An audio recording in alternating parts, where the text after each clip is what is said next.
बहुत शुक्रिया आप सबका तशरीफ़ लाने का। अभी हमने जनाज़ा पढ़ा है मेजर हमज़ा इसरार शहीद का।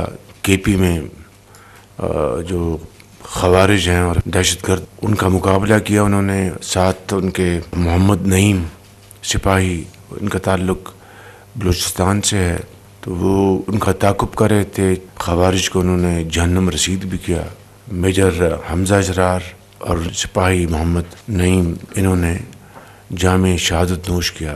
साथ कुछ और जवान ज़ख्मी हुए, वो अल्हम्दुलिल्लाह वो ख़तरे से बाहर हैं। पिछली काबीना की मीटिंग्स में भी आप सबकी खिदमत में गुजारिश करता रहा हूँ कि ये जो कुर्बानियाँ हैं, ये इनकी जो तौक़ीर और इनकी तकरीम, ये हम सब का फ़र्ज़ है।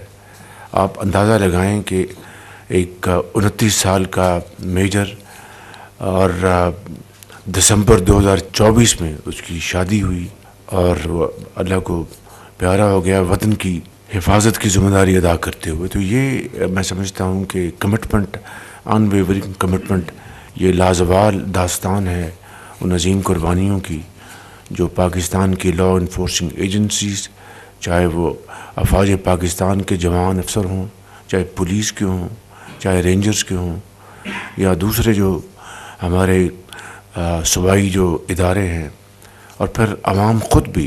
ये वो ज़िम्मेदारी है, ये वो फ़र्ज़ है कि अगर इसको हम अगर नहीं निभाएंगे तो मुल्क में तरक्की और खुशहाली का ख्वाब अधूरा रह जाएगा। तो इसलिए मैं समझता हूँ कि हर रोज़ अब इन ख़वारिज का, इन दहशतगर्दों का मुकाबला किया जा रहा है। मैं उनके वालिद को मिला और उसने कहा कि मेरा बेटा बड़ा बहादुर था, उसने पाकिस्तान के लिए जान दी। उनकी वालदा थी वहाँ पे, वो भी यही कह रही थी कि मेरे बेटे ने कहा कि अम्मा मैं चाहता हूँ कि मैं शहादत का रुतबा हासिल करूँ। इस तरह की ये कुर्बानियों की, दलेरी की दास्तानें जो है हर रोज़ हमें सुनने को मिलती हैं। तो मैं समझता हूँ कि इनकी जितनी भी हम तौक़ीर करें और एहतराम करें वो कम होगा। पीटीआई के साथ जो मुज़ाकरात थे उसके लिए हमने बिल्कुल एक बड़े जेन्युइन तरीके से हमने उनकी ऑफ़र को कबूल किया। एक कमेटी कॉन्स्टिट्यूट की गई और फिर स्पीकर साहब के तवज्जुह से मुज़ाकरात शुरू हो गए। उन्होंने हम कमेटी ने डिमांड किया कि आप लिख कर दें, उन्होंने लिख कर दिया। हमारी कमेटी ने फिर कहा कि हम भी आपको लिख कर जवाब देंगे। और अभी मीटिंग 28 तारीख को होनी थी इसी माह की, उससे पहले उन्होंने वो इनकार कर दिया, भाग गए। हमारे मेंबर्स ने उनको कहा कि भाई आपने लिख कर हमें डिमांड्स दी हैं, हम भी आपको लिख कर जवाब देने के लिए तैयार हैं, आप तशरीफ़ लाएँ और उसमें हम आपको बाकायदा आपसे बात करेंगे। क्या ये दुरुस्त नहीं है कि 2018 के इलेक्शन के बाद जब हम एहतजाजन पार्लियामेंट में काली पट्टियाँ बांध कर मैं दाखिल हुआ तो पीटीआई के जो इमरान नियाज़ी साहब हैं आगे बढ़कर मुझे कहा कि हम कमेटी बना रहे हैं, हाउस कमेटी, और वो सारी इसकी तहकीक करेगी। आप भी अपने उसमें जो मेंबर्स हैं नॉमिनेट कर दें और हम भी। तो मैंने कहा आप ऐलान कर दें। तो उन्होंने वहाँ पर ऐलान किया। वो दिन आया और ये दिन आया। कमेटी ज़रूर बनी होगी, एक आध उसका इजलास हुआ, एंड रेस्ट इज़ हिस्ट्री। तो मैं समझता हूँ कि ये अपने गरेबान में झांकें कि इन्होंने 2018 में वो हाउस कमेटी बनी थी, वो कोई जुडिशल कमीशन नहीं बना था।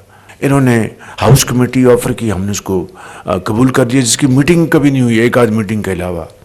तो मैं समझता हूँ कि ये आएँ, बैठें, हाउस कमेटी के लिए हम तैयार हैं। ये 2018 का इलेक्शन की जो कमेटी बनी वो भी अपना काम मुकम्मल करे, और 2024 का फरवरी का इलेक्शन वो भी हाउस कमेटी बने, इसको पूरी तरह वो हक़ाइक़ सामने लेके आए।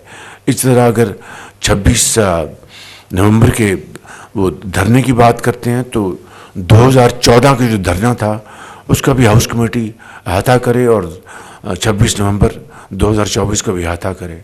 It takes two to tango. میں بالکل تیار ہوں صدق دل کے ساتھ، نیک نیتی کے ساتھ کہ یہ ڈائلاگ آگے بڑھے، یہ پارلیس آگے بڑھیں تاکہ ملک جو ہے وہ آگے چلے، نہ کہ ان کے انتشار کے ہاتھوں ملک کو نقصان، یہ ملک کسی مزید نقصان کا متحمل نہیں ہو سکتا۔